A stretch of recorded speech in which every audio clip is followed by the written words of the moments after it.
টোবলা টুবলি ঘাড়ে করে নিয়েই চলে গেল, মামার বাড়ি দিল্লি চলে গেছে। অথচ বিএনপিও পালায়নি, জামাত ইসলামও পালায়নি। এরশাদ সাহেবকে আমরা বলি জাতীয় মোনাফেক। সবচেয়ে বড় মির্জাফর, বড় গাদ্দার ছিল এরশাদ। এরশাদ যদি শেখ হাসিনার হাতে হাত মিলে কাজ না করতো, শেখ হাসিনা একটা পিরিয়ডও ক্ষমতায় থাকতে পারত না। তারপরও বলি জাতীয় পার্টির এরশাদ এবং তার দল কিন্তু পালাই যায়নি। তারা সবাই কিসে ছিল? দেশে ছিল। আর এনারা এত দরদি, এক ধাক্কায় পালাই চলে গেল। আবার এখন বলতেছে সীমানার পাশেই আছি, টুস করে ঢুকে পড়বো। সেখানে মুরব্বীরা যারা আছেন, যদি শেখ হাসিনা আবার আসে, আপনারা কি মাফ করে দেবেন? জোরে বলেন, মাফ করে দেবেন? এর আর মাফ করার কোনো সুযোগ নেই, কারণ ইসলামের দুশ্মন, এ কোরআনের দুশ্মন, এ আলেমের দুশ্মন। এর আমলে সমস্ত গান বাজনা চলেছে, কেবলমাত্র তাফসীর মাহফিল গুলো বন্ধ হয়েছিল। এরা ধর্মকে ব্যবহার করে আমাদের কাছ থেকে, ধর্মের ব্যবহার করে আমাদের কাছ থেকে ফায়দা লুটেছে। এরা ধর্মের পক্ষের লোক ছিল। আমার ভাইয়েরা, যে জিনিসটা বোঝাতে চাচ্ছিলাম, আমার নবী ছিলেন ব্যতিক্রম। নবীর চাইতে ভালো মানুষ আর সমাজে কেউ ছিল না, বর্তমান কেউ নাই। কিয়ামত পর্যন্ত যদি নবীর চেয়ে ভালো মানুষ তালাশ করা হয়, নবীর চাইতে ভালো মানুষ আর সমাজে খুঁজে পাওয়া যাবে না। নবী যখন জন্ম নিলেন, সবচাইতে বেশি আনন্দিত হয়েছিল আবুল আহাব। কি আনন্দিত হয়েছিল? এসে দেখে যে সুন্দর একটা ছেলে, এত সুন্দর মানুষ পৃথিবীতে হয়, এটা উনি জানতেন না। উনি বাইরে যে কাবার চত্বরে দাঁড়িয়ে হেঁকে হেঁকে বললেন, ও আমার জাতি, আমিনার পেট থেকে সন্তান আসেনি, আমিনার পেট থেকে একটা জান্নাতি নূর বাহির হয়ে এসেছে। এত সুন্দর সন্তান আমি জীবনে কখনো দেখি নাই।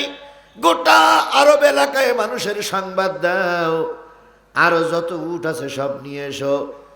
70টা উট জবাই করলেন, উট দিয়ে বিরিয়ানি বানালেন, খাদ্য তৈরি করলেন। সকাল থেকে শুরু করে সন্ধ্যা পর্যন্ত, পরের দিন সকালবেলা থেকে শুরু করে সন্ধ্যা পর্যন্ত লাগাতার 7 দিন 70টা উট জবাই করে মানুষকে খাওয়ালেন, আনন্দ করলেন। নিজে কাপড় খুলে কাবা ঘরের ভিতরে যেই নাচানাচি করলেন আর বললেন, মোহাম্মদের আগমনে গোটা জাহান ধন্য হয়ে গেছে, আমি আবুল আহাব আবু জেহেল ধন্য হয়ে গেছি। তাহলে নবীর আগমনে আনন্দ করলেন কাফেরের গোষ্ঠীরা। এই নবীকে এবার আলামিন উপাধি দেওয়া হলো, এই নবীকে সাদিক উপাধি দেওয়া হলো, এই নবীকে দারুণ কায়দায় উপাধি দেওয়া হলো। এইবার এই নবী যখন কালেমার দাওয়াত দিলেন, যারা আনন্দ করেছিল তারা সব নবীর বিপক্ষে অবস্থান নিল। কালেমার দাওয়াত দিতে হবে, এটা কি রসুলের ব্যক্তিগত কাজ? ইয়া আইয়ুহার রাসূল বাল্লিগ মা উনজিলা ইলাইকা মির রাব্বিক, হে আমার নবী, রবের পক্ষ থেকে যা আসছে সব মানুষের কাছে তাবলীগ করে দাও, পৌঁছে দাও। বলুন তো, রবের পক্ষ থেকে আসলো কি? আরো জোরে বলেন। নবীজি দাওয়াত দিতে লাগলেন, কালেমার দাওয়াত দিতে লাগলেন। আবু জেহেল বাহিনী প্রথম রসুলকে উদ্দেশ্য করে বলল, ভাতিজা, ধর্মের ভিতরে ফিতনা সৃষ্টি করো না। একটা জাতি ভালোভাবে চলতেছে, এখানে কালেমার দাওয়াত দিয়ে আর একটা জাতি তৈরি করো না। নবীজি বললেন, তোমরা তোমার কাজ করো, আমি আমার কাজ করছি। আমাকে আল্লাহ দাওয়াত দিতে বলেছে, দাওয়াত দিচ্ছি। লোকজন যখন তৈরি হয়ে গেল, আবু জেহেল বাহিনী তখন চিন্তা করলো, এই তো বড় ফিতনা সৃষ্টি করলো। এবার তাকে লোভ দেখালো, ভাতিজা, যদি কালেমার দাওয়াত দেওয়া বন্ধ করো, সুন্দরী নারী দেব। কালেমার দাওয়াত দেওয়া বন্ধ করলে মন্ত্রিত্ব দেব। কালেমার দাওয়াত দেওয়া বন্ধ করলে গাড়ি দেব, বাড়ি দেব, যা চাও তাই দেব। তবুও কালেমার দাওয়াত বন্ধ করে দাও। নবী বললেন, চাচা, যেটা দিতে পারো সেটাও যদি দাও, আর যেটা না দিতে পারো ওটাও যদি দাও। ওই আকাশের চাঁদ, ওই আকাশের সূর্য যদি আমার হাতে এনে দাও, যতক্ষণ পর্যন্ত 3.5 হাত শরীরের ভিতরে রূহ থাকবে, ততক্ষণ কালেমার দাওয়াত বন্ধ করব না।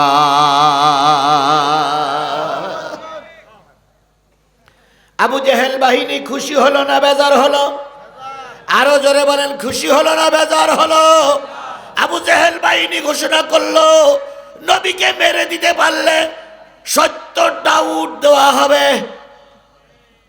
কয়টা? আরো জোরে বলেন কয়টা?